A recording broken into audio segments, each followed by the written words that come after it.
Hola, hola, hola, ¿qué tal? Nuevamente estamos en un domingo, en una nueva transmisión del programa Conversemos por el Desarrollo, iniciativa de Azocainde EPS, Organización de la Economía Popular y Solidaria. Hemos escogido la serie Creando una Nueva China en vista de que en estos 21 capítulos la televisión pública de China muestra cómo salió de la pobreza luego de una lucha de más de 100 años. Hemos venido analizando estos fines de semana cada capítulo. En la descripción ustedes podrán revisar el capítulo número 6. ¿Por qué analizamos esto? Porque China se ha convertido en la primera potencia mundial a nivel del comercio. Salió de la extrema pobreza y actualmente pues maneja el mundo, ¿no? En la parte comercial. Inclusive el Ecuador ha firmado un tratado de libre comercio con China. Y a pesar de que ese tratado no ha sido socializado a cabalidad, porque los ciudadanos desconocemos, a nivel de artesanos tampoco, a nivel de microempresarios quizás algo se conozca, pero habrá muchas oportunidades para realizar el comercio exterior, lo que es importaciones, pero en el tema de exportaciones recordemos que nuestro país no está completamente industrializado. Esto de aquí nos perjudica realmente porque ¿cómo competir con un país que tiene el desarrollo tecnológico más grande del planeta? Ya están en este momento con el desarrollo de la tecnología 5G. Corea del Sur, Estados Unidos y China se están peleando esta tecnología. La tecnología 4G ya fue ganada por la República Popular de China. Les comento, el año pasado tuve la oportunidad de precisamente realizar un curso virtual directamente del Ministerio de Comercio chino, ¿no? Sobre seminario de investigación y evaluación de políticas públicas para el Ecuador.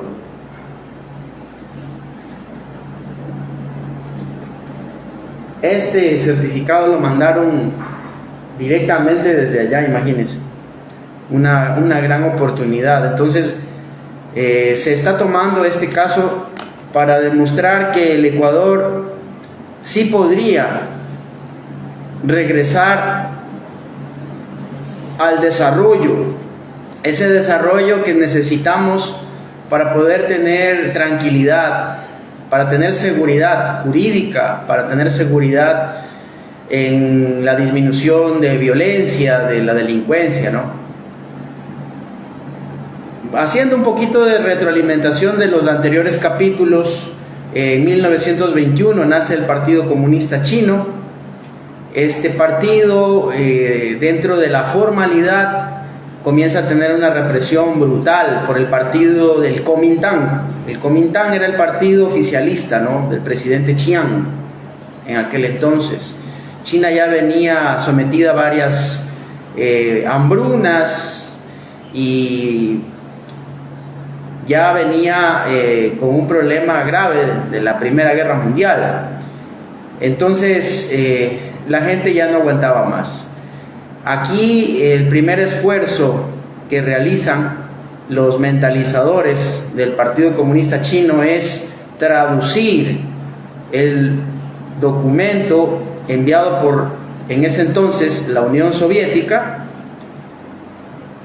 el manifiesto comunista, lo traducen del ruso al chino y luego generan un proceso de educación, un proceso de lectura popular, porque lo comienzan a explicar y a realizar una inducción en los diferentes sectores rurales, también en las ciudades y también en las universidades. Tal es el caso que en los primeros años, luego de que el presidente Chiang se da cuenta, manda a reprimir a los universitarios que salían a reclamar por sus derechos.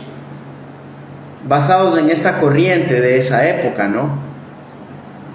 Esa corriente de libertad, esa corriente de recuperar la autonomía individual, la autonomía como Estado, ¿no? Sin depender de grandes potencias, o dentro del mismo Estado, sin depender de empresarios que aglutinaban los capitales sin generar un proceso de desconcentración. Tal es el caso que comienza una matanza incluso a mucha gente, líderes de este partido, los ejecutan, los cuelgan en una plaza pública. Y al poco tiempo ellos reciben el apoyo de la Unión Soviética en ese entonces, y pues comienza una guerra civil, una guerra que ellos la inician en los sectores rurales, ya que en las ciudades era demostrado que no podían hacerlo. Al poco tiempo sufre la invasión japonesa, que dura 13 largos años.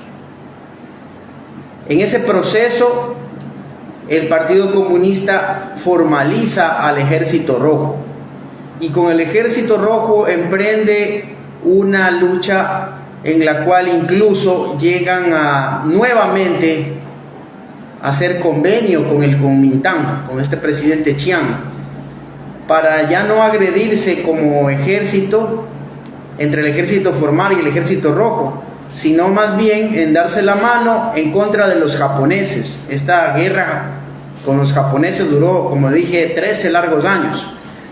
Esto perjudicó notablemente y el retroceso de la época, ¿no?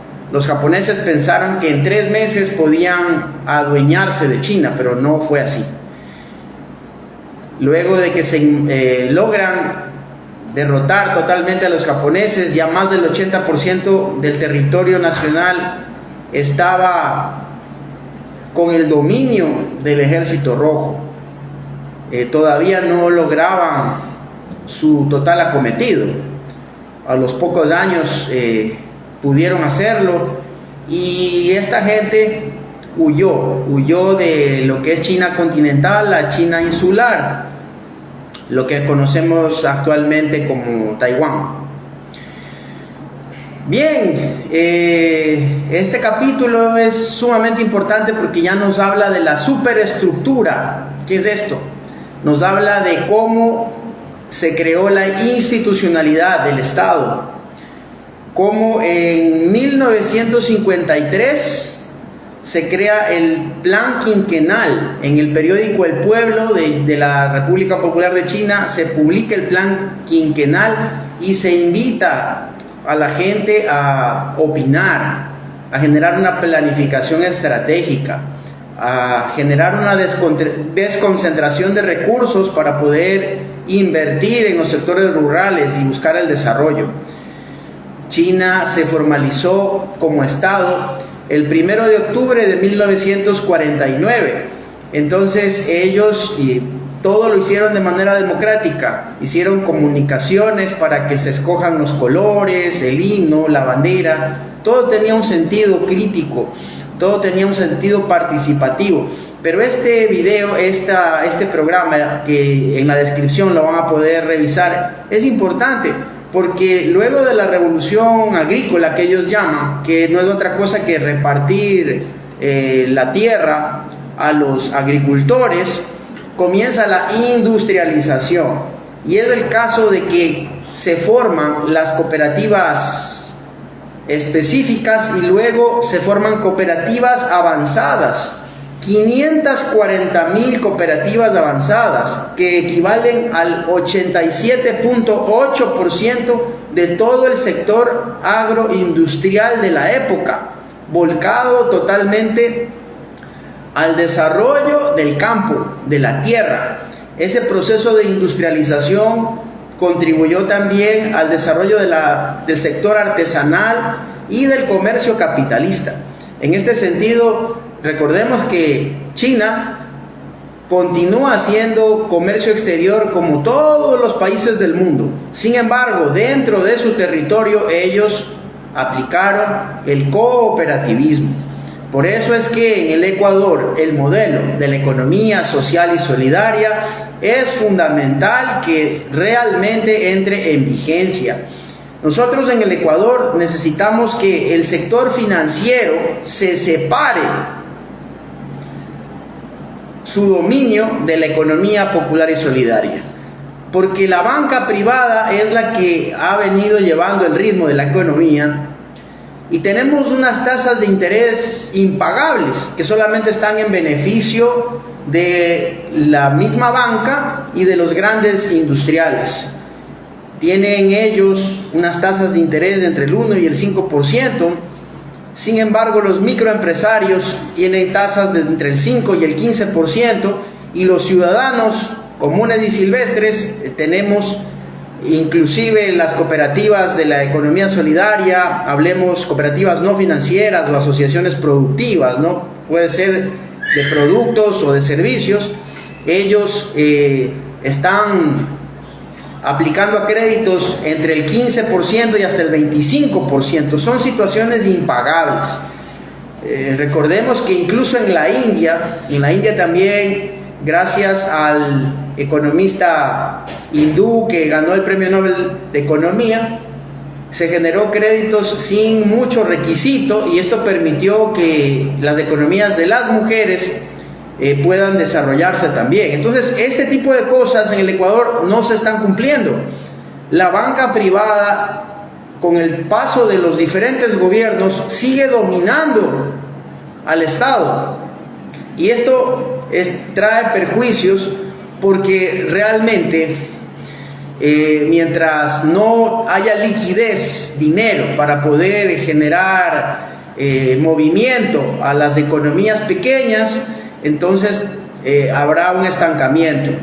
Y también hay el ejemplo de Noruega, ¿no? Al crear el Fondo Soberano de Inversiones. En este Fondo Soberano de Inversiones, cuando hizo la explotación petrolera, lo que hizo fue que los excedentes del petróleo comenzaron a direccionarse para el desarrollo industrial de todo el sector.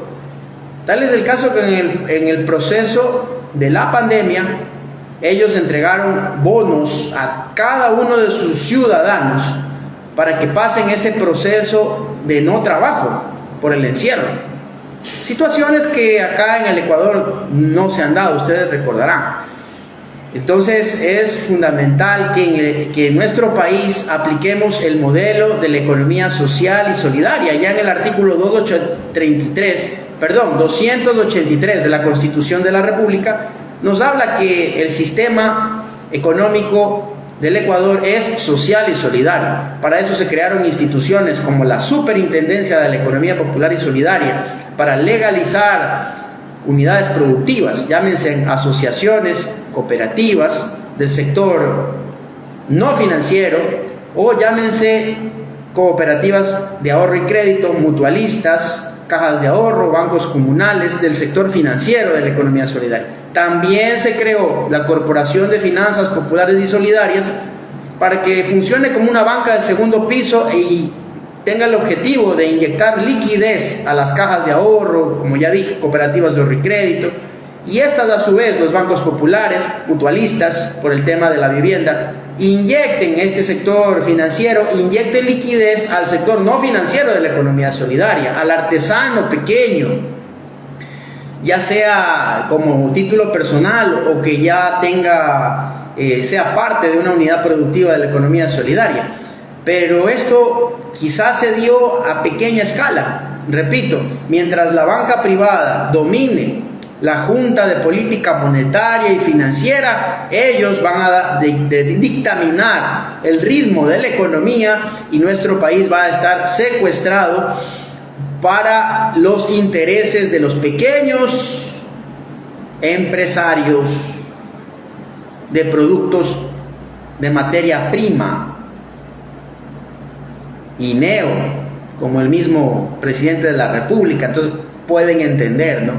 mucha gente no le presta atención a este tipo de cosas.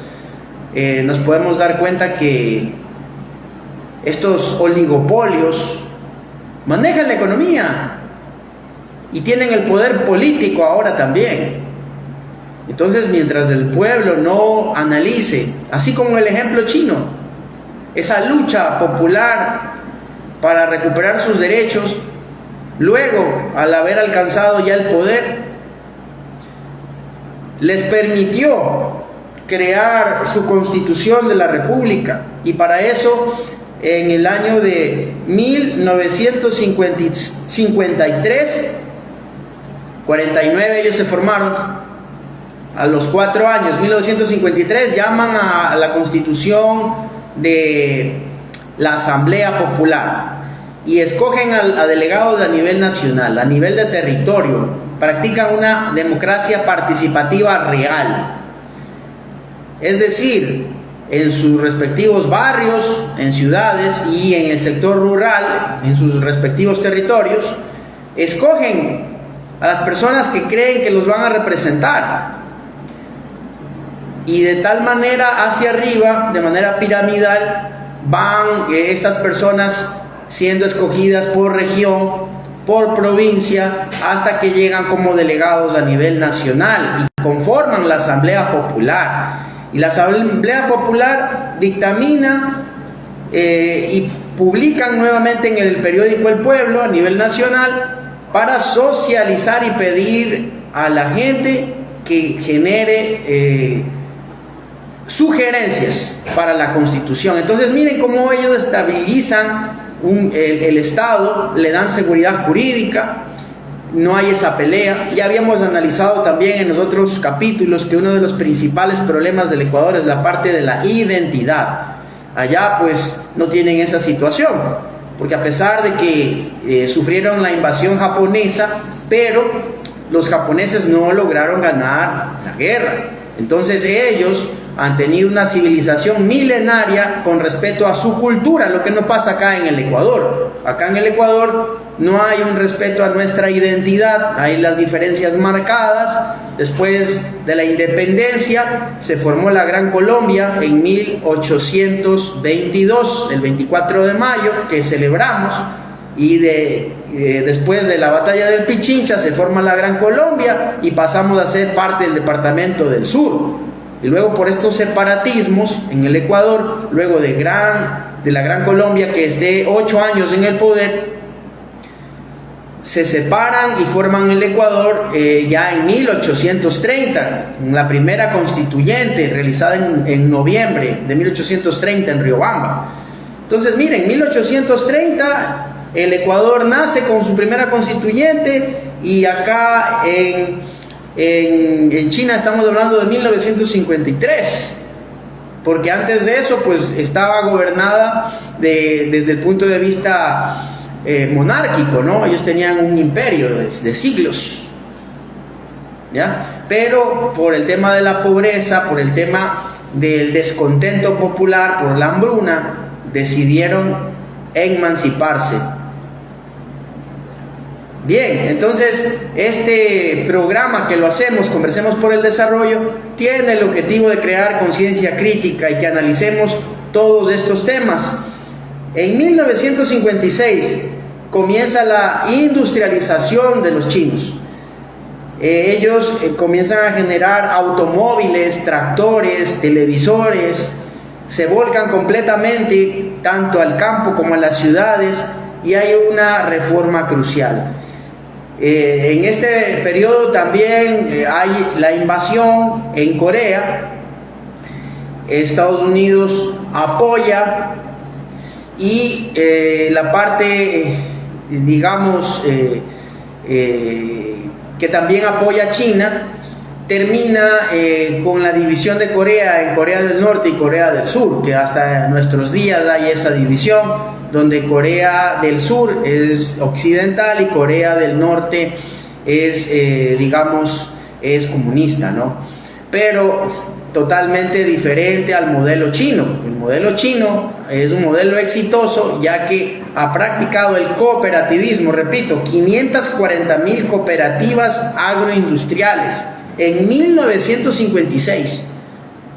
Por eso el modelo de la economía social y solidaria es fundamental que se implemente en todo plan de gobierno de una organización política progresista, llámese de izquierda, llámese de centro, que busque el desarrollo, debe implementar el modelo de la economía social y solidaria. Está comprobado políticamente, económicamente y científicamente. ¿Por qué científicamente? Porque la economista socióloga Elinor Ostrom ganó el primer premio Nobel de Economía, demostrando un estudio de más de 30 años que en las comunidades rurales, los sectores, ya sea ancestrales o indígenas de diferentes partes del mundo, tienen respeto a los roles que desempeñan en la actividad económica, tienen respeto a la disciplina que ellos imponen, son solidarios, cooperan. Entonces toda esta cultura de respeto, de respeto a la práctica solidaria, ha hecho que sean más productivos que la empresa privada y además respetuosos del medio ambiente, de la naturaleza. Ella pudo comprobar que estas unidades productivas, en su obra El gobierno de los comunes, pueden revisarlo, es un libro súper interesante que le permitió a Elinor Ostrom ganarse el premio Nobel de Economía.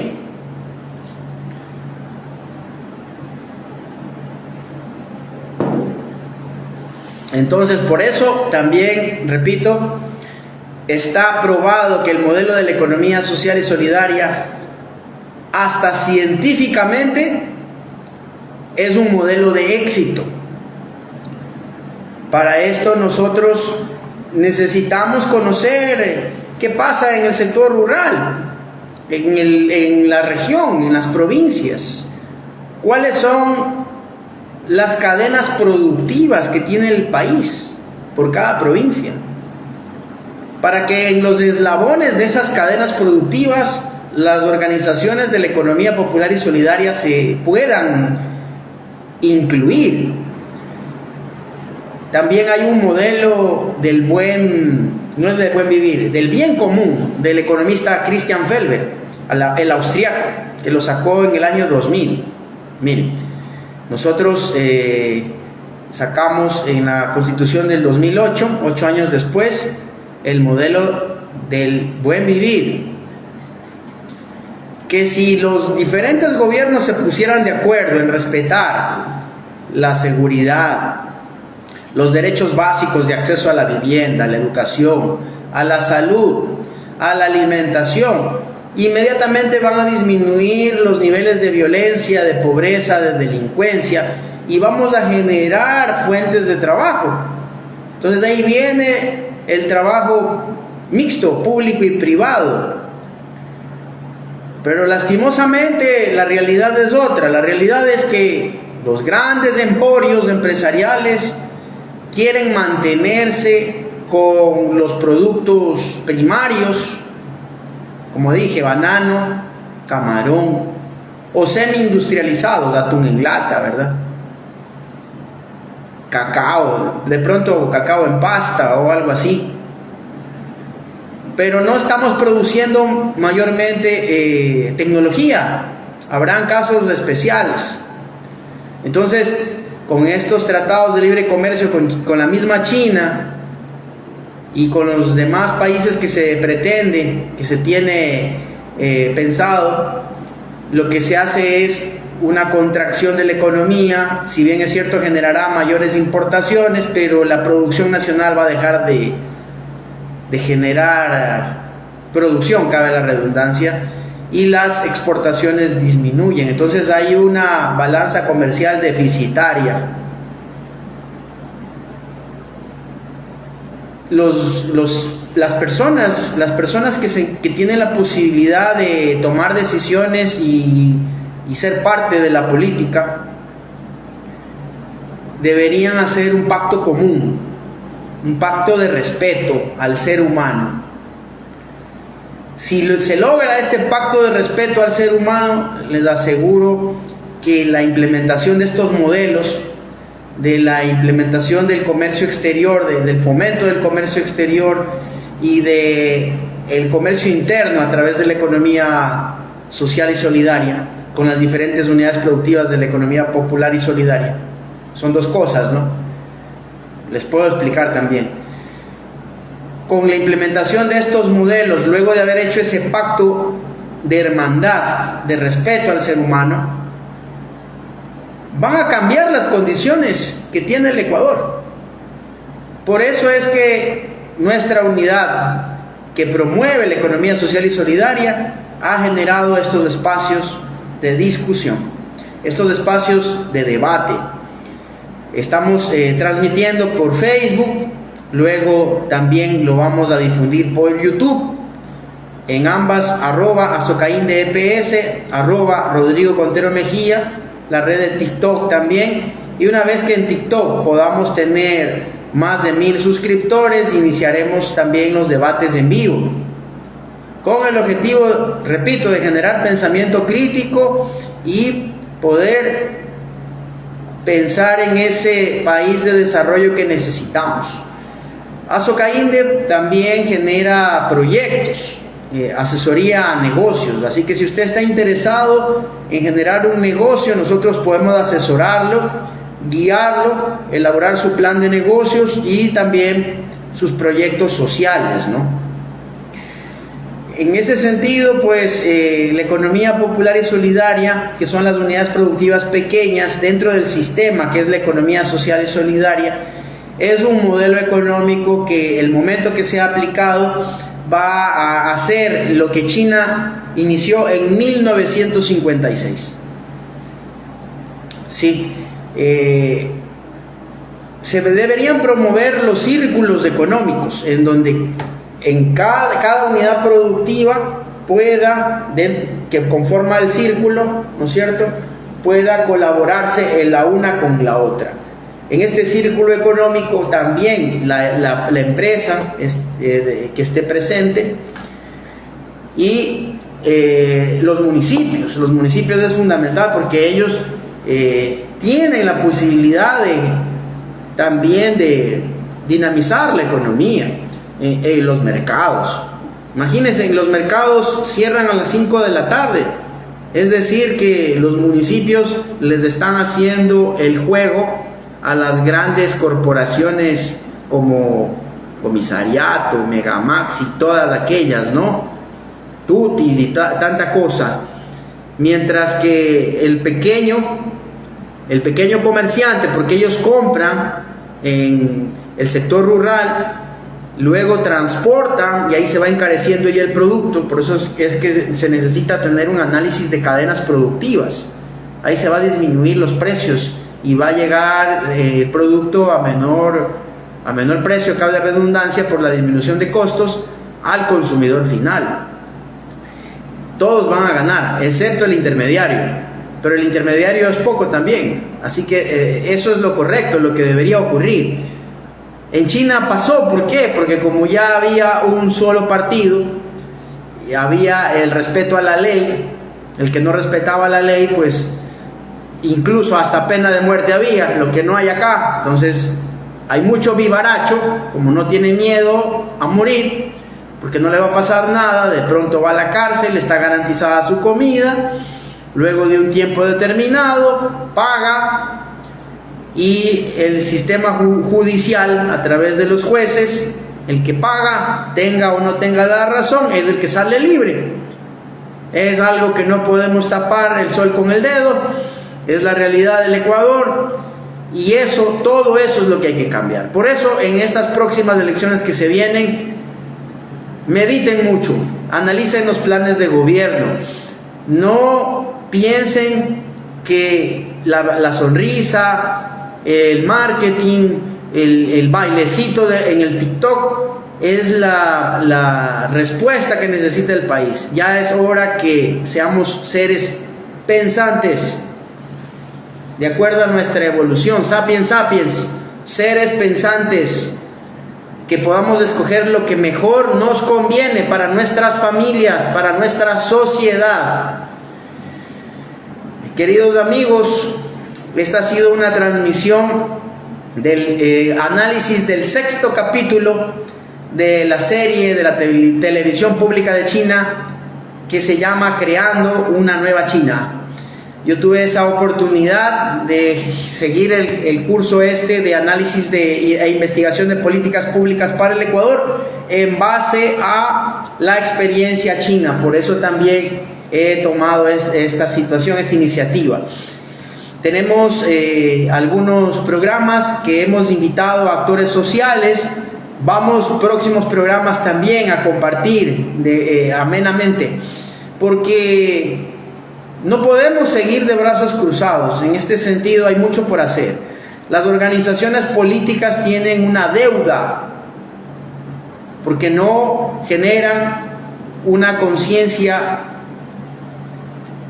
de clase, una conciencia política, un análisis de conocimientos, para que la gente, cuando ejerza su derecho al voto, vaya totalmente consciente en cuál es la política pública que requiere y que se encuentra cristalizada en un plan de gobierno que es el que va a llevar los cambios sociales adecuados para la mejora de su familia, para el desarrollo del Ecuador, para el desarrollo de la región.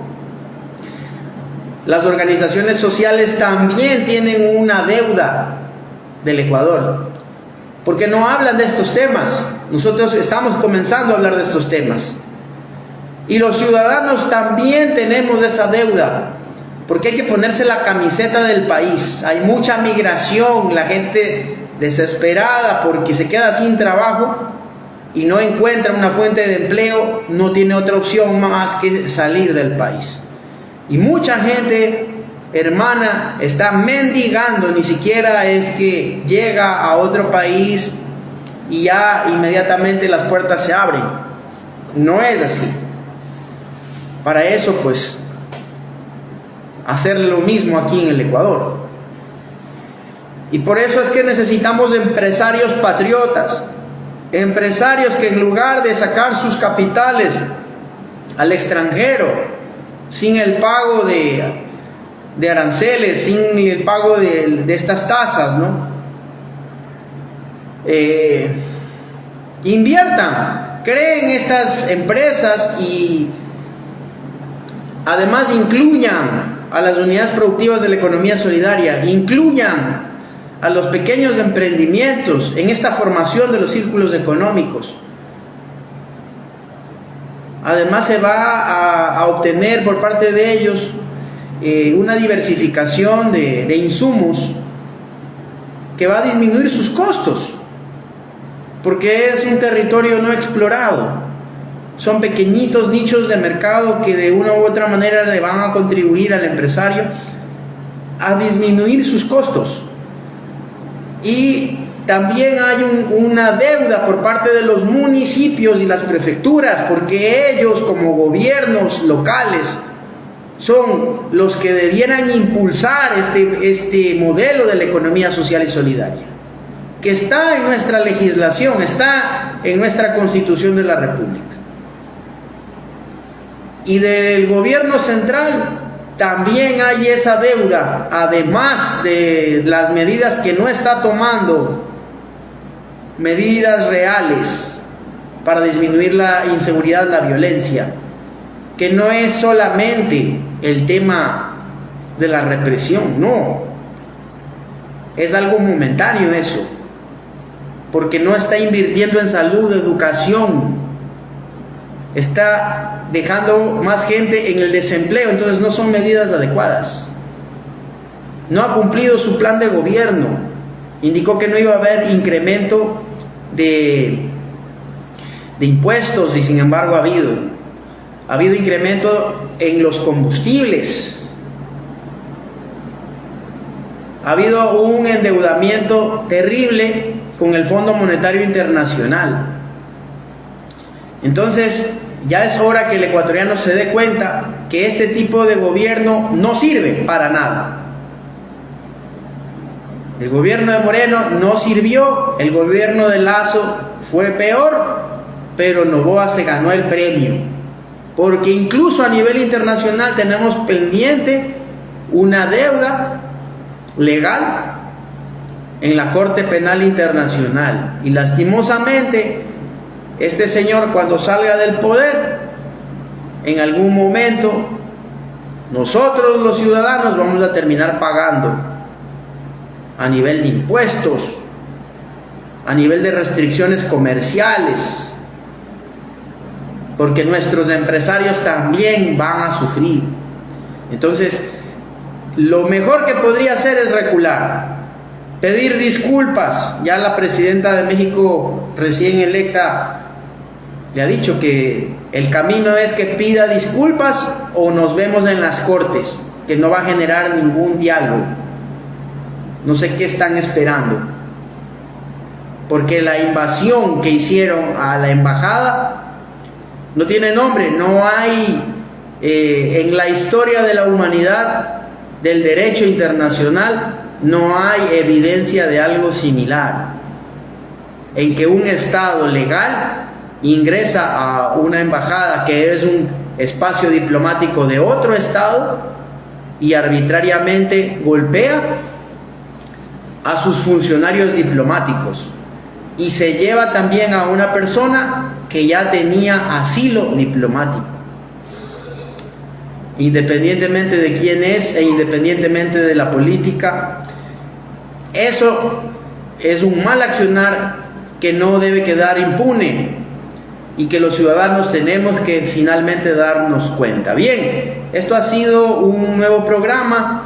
Esperamos vernos el próximo domingo a las 20:15 y analizaremos el siguiente capítulo, el capítulo 7 de Creando la Nueva China. Lo compararemos con lo que hace el Ecuador y lo que deberían hacer la política, los gobiernos central, provincial, cantonal, las organizaciones sociales, los ciudadanos.